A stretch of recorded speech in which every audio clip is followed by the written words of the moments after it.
Hey everybody, how you doing? I'm Dr. Boyce Watkins from Your Black World, and you saw this week that Raven Symone just, she just keeps on talking, and nobody understands what she's talking about.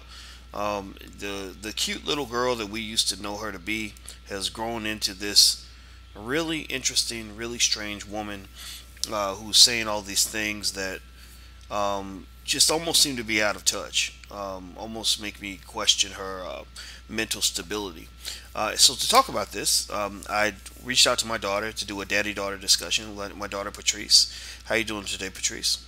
I'm doing good. How are you doing today? I'm doing really well. Now you, I'm not Raven Simone's age. I'm not her gender, but you're close to her age. You're going to be 26, and Raven is what, 28, something like that. 28, 27, 28, 29, something like that. Okay, so Raven's a little older than you. Tell me what were your thoughts when Raven made that comment about how she wouldn't hire a person who has a ghetto name? I mean, what were you thinking about that? Um, well, my first thought was how can she discriminate against someone when she's fighting not to be discriminated against Mm. because she's a lesbian. And lesbians and LGBT and all of those people, they're currently fighting for equality and to be treated fairly, but you wouldn't treat someone fairly because of the name that their parents gave them. Being lesbian, being transgender, being homosexual, that's all a choice. But I didn't choose to be named Patrice Kenyatta Johnson, and I've been discriminated against because of my middle name. Because of your middle name, Kenyatta. Really? Yeah. That's the first time. I mean, I didn't know that. I didn't know you had gone through that. I mean, and it's interesting because Kenyatta wouldn't be. I mean, it's not Watermelondrea, or whatever. It's not like Cavassier, Patrice Cavassier Johnson, or whatever. I mean, it's. Don't get me wrong. I'm not saying those names are necessarily automatically worse, but I mean, would I have given you a name like that? No, but Kenyatta is an Afrocentric name, so it's very interesting that it's blackness as well that can drop a red flag, and that's really true. I mean, I don't know if you've heard about the Bianca White experiment, where Yolanda Spivey, who actually blogs with Your Black World, she wasn't getting any like callbacks for jobs. And what she did was she said, I wonder if my name is making a difference. So she went on the same website she had been using, monster.com, and she changed her name to Bianca White. And she made herself sound white on her voicemail. She just basically did stuff to make them think she was a white girl. She put some random white girl's picture up on her profile. And she said Bianca got a lot of callbacks. She said she was getting, like interview requests and everything. And she said Yolanda was not getting anything, but Bianca got everything. And so we know that discrimination is real. There's a lot of statistical data to show that there is a huge bias among corporations when it comes to hiring people with ethnic names, especially the more ethnic it is, or the more it, makes people think, okay, this is not just a black person, but it's a lower class black person, whatever it is. The more likely you are to be discriminated against. So it is interesting that Raven would say that, and I do agree with you. I wonder. I don't, you can tell me what you think about this, but you know, where's the LGBT community on this? I mean, I wonder if they, because the funny thing is, you always hear Negroes always going out and apologizing whenever a black person says something that's homophobic, right?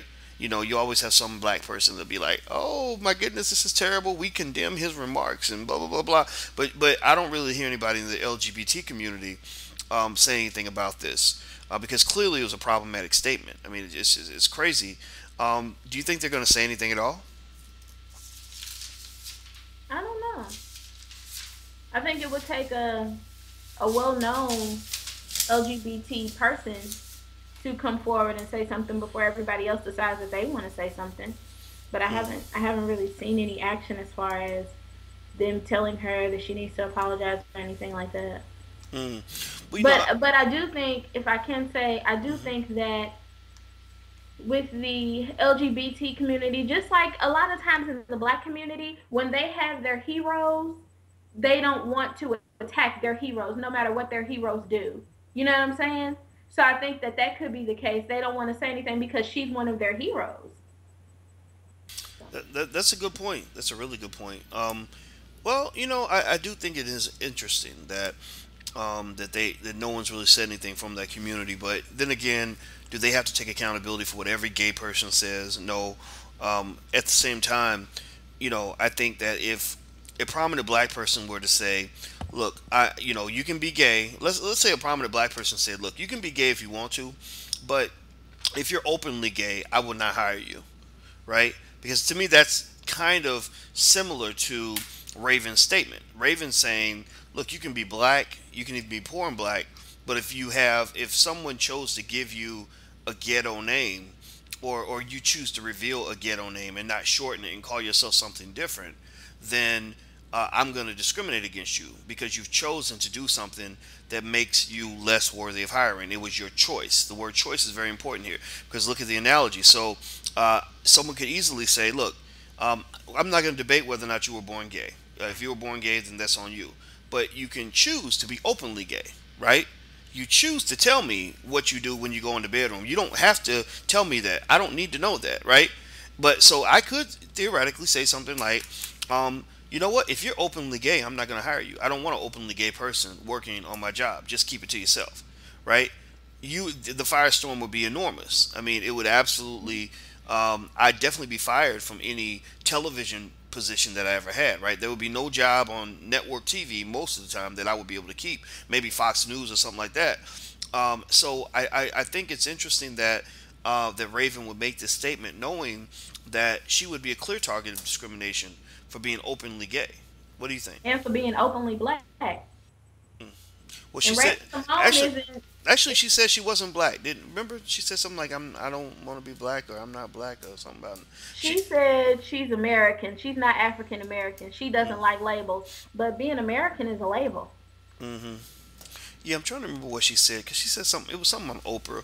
I mean, That's what she Raven just has said. such a great catalog of ridiculous statements.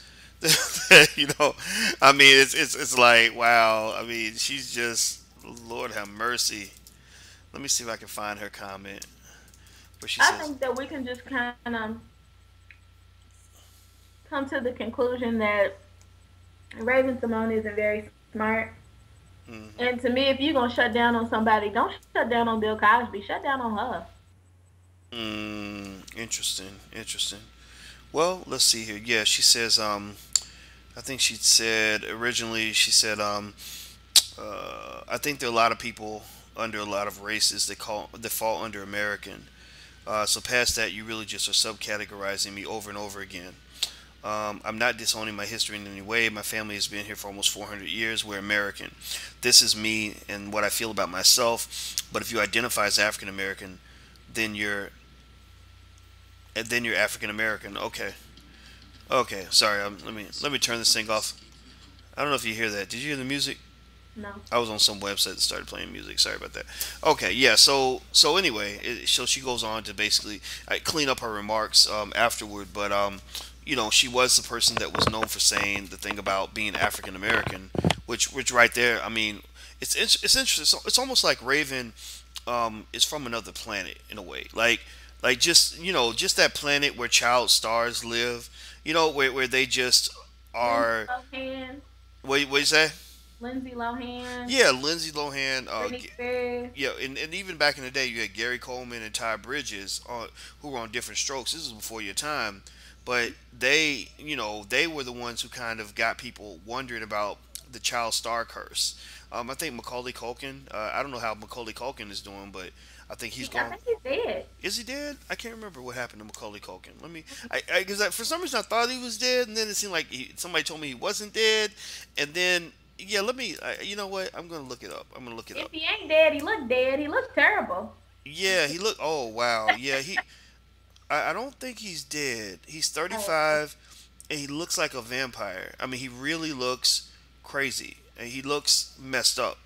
And yeah, so there's just something about being a child star, I think, that makes people warped. I mean, even Michael Jackson, look, God rest his soul, wonderful singer, but he wasn't a normal dude. I mean, Michael, there was something about that, and I wonder just. I'd love to see a psychologist kind of break that down, just like what's actually happening there, because I don't think Raven is a person who is really equipped to speak on everyday experiences of regular people. Because she's never been a regular person. She's been a movie star, a TV star, since she was age 2. You know, what do you think? Well, I do think that if she wasn't a TV star, if she had never gotten her opportunity or her big break on the Cosby Show, she would be dealing with the exact same thing that a lot of black women deal with, as far as like you know what I'm saying, trying to find jobs and trying to make a living for themselves. If it wasn't for television, Raven Simone wouldn't be shit.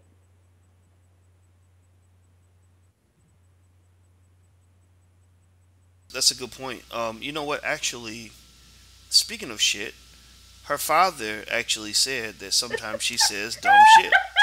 Did you see that? Where Raven and her dad, or Raven's dad, spoke out against her. Did you see that? Yes, she did. Yeah, and he said, let's see, her father, his name is Christopher Pearman, and he defended his daughter pretty well, which makes him a good dad. I mean, I would defend you even if you said something I didn't understand. But so he said, but he said it on Facebook. He said that people have told him that they wouldn't buy his book. A lady said she wouldn't support his book because of what his daughter said, which I think is a little strange. I mean, you can't blame a person for what their relative says. But Even I think the reason why she may have been blaming him, which I mean it's still a little unfair, but at the same time I understand where she's coming from, is first off I want to know what her name was. Secondly, he was her manager. He was Raven's manager for a really long time. So some people may still think that he's her manager, and they may think that he accepts that foolery that comes out of her mouth.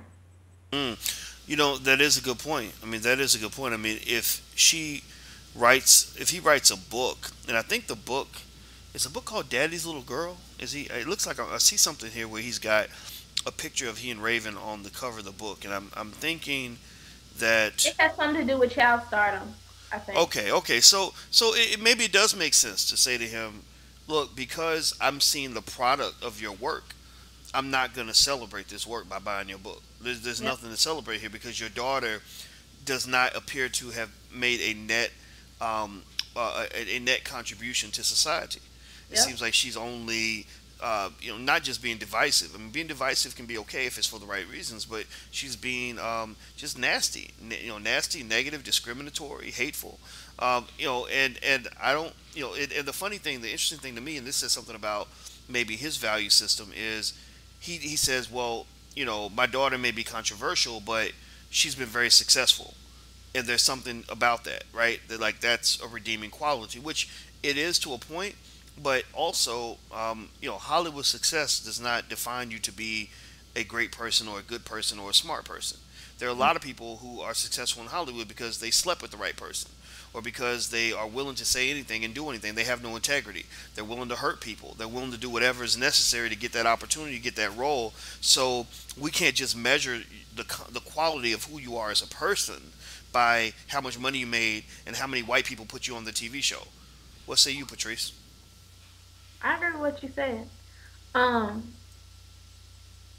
I think that me personally, I feel like if I'm gonna take child stardom rule 101 from anybody, it would probably be Matthew Knowles, and that's it.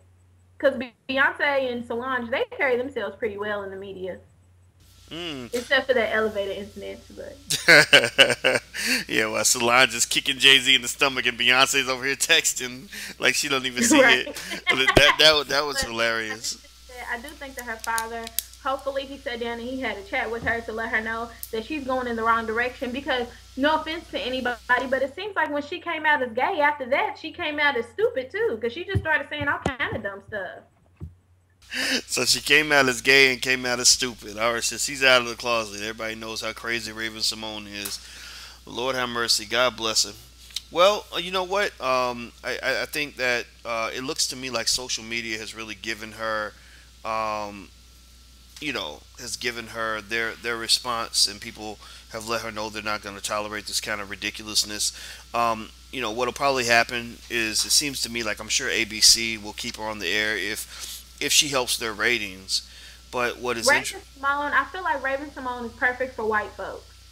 yeah. She says what white people love, and she shits on black people so bad that that's what makes it difficult to like her, because she has literally turned into a coon. Mm. by saying I'm not African American, and she's talking about black names and how she would discriminate against somebody with a black name. A lot of white people love that shit. So she's gonna keep her job, but Yeah. black people are gonna disown her, and then they're gonna adopt April Rolizal or Dolezal, whatever the hell. Rachel Dolezal. Yeah. Yeah, they're gonna adopt her because she seemed to be the realest out of everybody right now. Well, don't don't Unfortunately. don't don't say that because you saw what happened with Rihanna. Rihanna actually said Rachel Dolezal was her hero, and people ate her up on social media. So, but either way though, I think the thing about Rachel Dolezal or whatever is that she told some ridiculous stories. Like her stories were really stupid. When she said she was born in a teepee and she had to hunt for food and all of this dumb, ridiculous, stupid stuff. And that to me is the ridiculous part. But I like the way she defends black people. yeah, but that is interesting. I mean, you have to wonder about her sanity too if she's making these stories up and sticking with them. It sounds like she's been through a lot, and something might not be ticking the right way. Well, you know what? I'll just say this about Raven Symone. I was impressed with her up until she was about 17 years old. I thought she's a really great actress. She was adorable as a child. I think as an adult, she's a little bit out of touch. I think it is interesting, though. We should pay close attention to the fact that ABC News or ABC will probably not fire her for anything she says about black people that's negative or derogatory.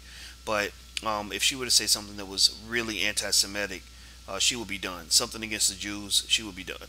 The Of Jews course. they control Hollywood, so um, I think that's interesting. In fact, I'm trying to think. Oh, I know what it is. Dr. Ben Carson right now is running for president, and he said something about the Jews that wasn't even derogatory, and he's been on the apology tour ever since. So I think that should say something to us as black people about thinking about what we're supporting, what media outlets we're watching. I personally don't watch. I don't really care much about what happens on ABC and CBS and NBC and all these other networks because I don't watch them.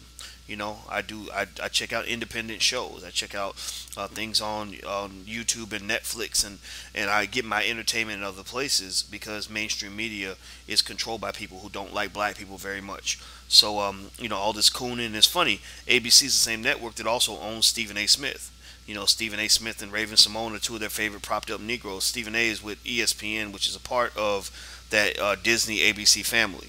So to me, it's just I mean, that's what it is. I mean, in media, you have these propped up Negroes who get this power from white people, and they get to say all this ridiculous stuff about black people, and black people can't do anything about it. But yet, at the same time, we flip it and end up treating these people like they're our heroes when really they shouldn't be. They become our heroes. Why? Because they've been given power by white people, and we love what white people have so much that we respect black people more when white people love them too, which creates this inherent paradox where you end up loving the people who are oppressing you and consistently disrespecting you.